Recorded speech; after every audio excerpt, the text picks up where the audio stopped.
பேரு தமிழ்நாடு, தமிழனுக்கும் தமிழருக்கு சுடுகாடு, தமிழுக்கும் தமிழனுக்கும் சுடுகாடு.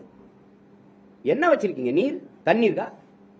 குடிக்க தண்ணி, படிக்க பள்ளிக்கூடம், பலாயிரக்கணக்கான பள்ளிக்கூடங்களை மூடிக்கிட்டு வரும்போது பலாயிரக்கணக்கான டாஸ்மார்க் திறந்துகிட்டு இருக்கு. குஜராத் ஆண்டு ஒன்றுக்கு 55,000 பால் விற்குது. அவன் மாநிலத்தில் இருக்கிற பால் விற்பனை அந்த இது அம்மது இங்க வரைக்கும் பரவுது, விரிவடை செய்யறான். நீங்க 45,000 கோடிக்கு சாராயம் விற்கிறீங்க. சாராயம் வித்து வர்ற காசுல நாட்டுக்கு நல்லது செய்யறங்க நம்ம நீங்க இந்த நாட்டு மக்கள் நம்புறது எப்படி? அப்புறம் என்ன நன்மை இருக்குது? நீங்க எல்லாம் குண்டு போட்டுக் கொள்றதா படுகொலைன்னு நினைக்கிறீங்க. குடிக்க வச்சு கொள்றதுக்கு பேர் என்ன? பேர் என்ன? ஒரு அரசு சொல்லுது விக்கிரவாண்டி தேர்தலில் 6 பேர் சல்லக்காரங்க கள்ளச்சாரம் கொடுத்து விழுந்துட்டான், ஆனா ஆஸ்பத்திரி சேர்த்துட்டு சொல்லுது புதுச்சேரியில இருந்து வந்துருச்சு.